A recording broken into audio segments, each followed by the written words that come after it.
I want to jump Exactly. into some. I want to jump into some fun questions, just some quick fun questions, just to finish it off. Mostly NBA related. Um, Okay. so the NBA is coming back, whether we like it or not. Where do you stand Yeah. on that? Should it come back? Should it not come back? Is it a distraction? Is it a platform? Where do you stand on all Um. To be honest, I'm okay with watching basketball because I don't have much going on. So that? Right. other than me working and me doing my kids workouts with my kids, I mean life for most people is much slower right now. Mm-hmm. So if they're gonna offer me some basketball that I can watch on TV, like I'm all for it. However, it's more so for the safety of the players. I mean, Florida obviously has a lot going on right now, um, with all their COVID rising percentages. So I'm very fearful for their safety and security, and I'm sure that they're fearful for their safety and security as well. Which is why I see a lot of them opting out to play, which makes a lot of sense. Yeah. But I mean, in terms of them, I think they have to come to a consensus. It's just what's more important, the safety of their players or, making some money. You know what I'm saying?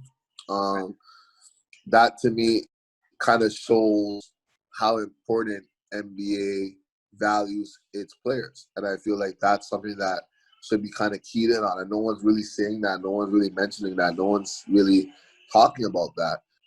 They're willing, all these people that obviously have the millions of dollars to run the NBA, they're not going to be there. So, like, you know what I'm saying? So who's at risk, really? The players. Right. So if you're putting your players in this state that has the highest rising COVID percentages in the last month, 2 months maybe, and you're telling them to come play over here, but we're going to keep you as safe as possible while we're not paying you as much. It's kind of like, do you Right. guys really Yeah. care? Do you guys really care about your players? Do you guys really value the safety of your players? But yet you're in the same breath you're saying you do. So I don't really know. It's kind of weird. Yeah, I think the main thing is that people are starting to realize the NBA is a business first and foremost. Like they care about what happens to their Yeah. financial gain versus their players. Nuts. Another conversation has been the idea of social justice and what they can do to promote that, and the Black Lives Matter movement specifically around the world. Where would you find a way to use the games to promote social justice and to promote Black Lives Matter in a sense, if you were the NBA coming back?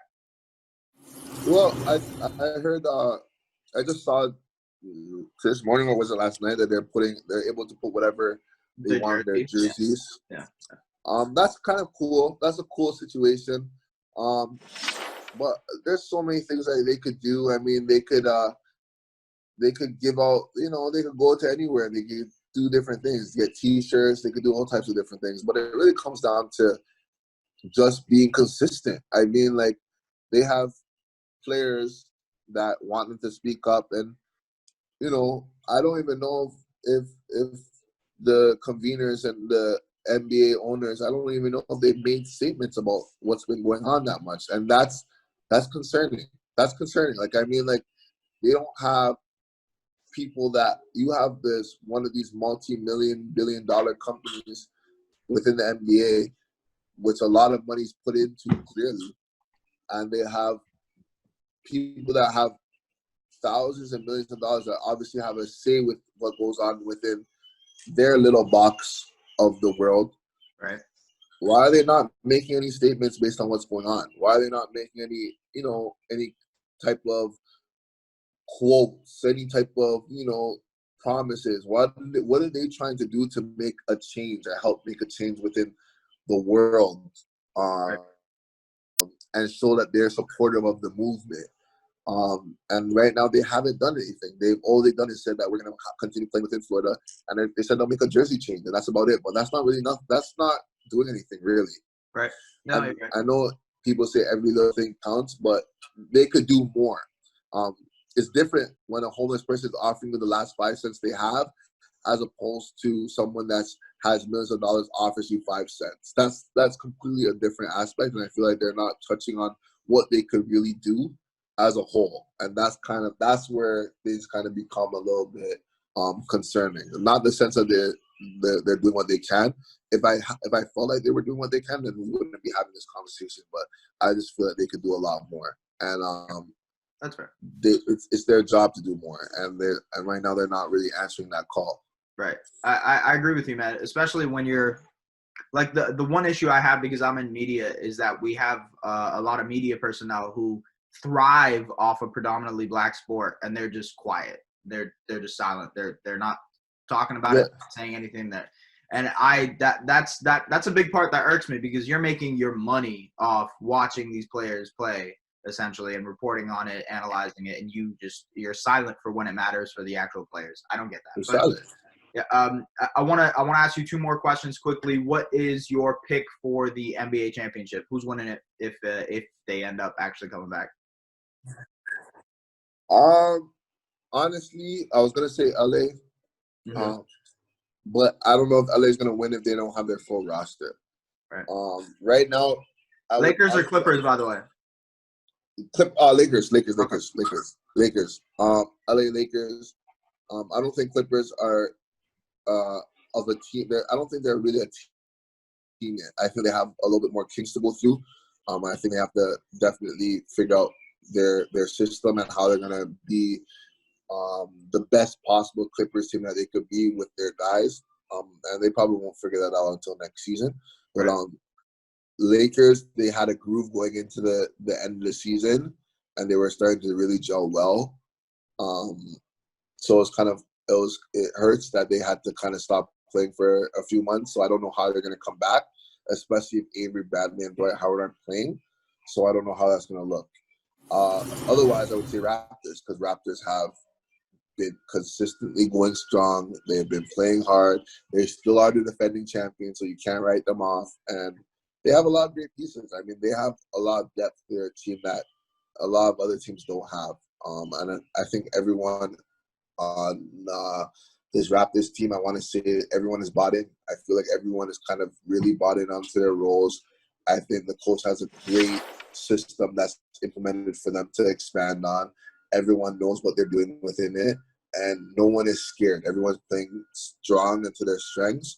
Everyone is performing at their best possible levels. At least this is what was happening throughout the season. So I'm hoping that they'll keep this going for the playoffs. But those are my two teams right now, really and truly. I like it. I like the pick, man. Raptors, Lakers, that's also my pick for the finals. We'll see what happens. I mean, obviously, I feel like it's whoever stays the most healthy. Just don't catch COVID and you have a better chance, right? That's realistically it. Yeah, exactly. If you could pick the brain of any NBA coach right now in the NBA or even in past, who would that NBA coach be? I mean, that to me is a no-brainer. I'm choosing Phil. No, all right, okay. You're learning this angle. I got you. It has to be Phil. I mean, Phil's worked with two of the best players of all time. He turned the whole Chicago roster around. Right. And he pretty much molded the Lakers and Kobe.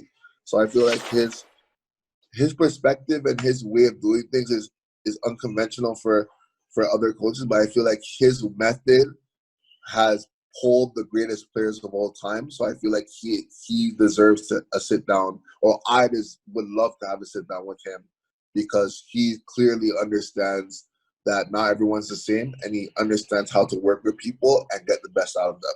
Right. He's worked with a lot of characters. He worked with Artest. He worked with Dennis Rodman. He's worked with a lot of different players, and he's still been able to get 150% out of all of them. So that, to me, says a lot. Not every coach could do that. So that being said, I feel like he would be someone I would love to sit down with, because he has a lot of knowledge to share. No, that's a good one. Raptors coach Nick Nurse actually before the finals met up with Phil Jackson, and they talked about just coaching things. That he says that's a huge reason why he had different ideas potentially to win it all. So I agree with you. Phil is a good pick. Popovich is obviously a good pick too. A lot of Popovich will be up there too. Yeah. Simon, this was fun, but anything else you want to say before we kind of head out?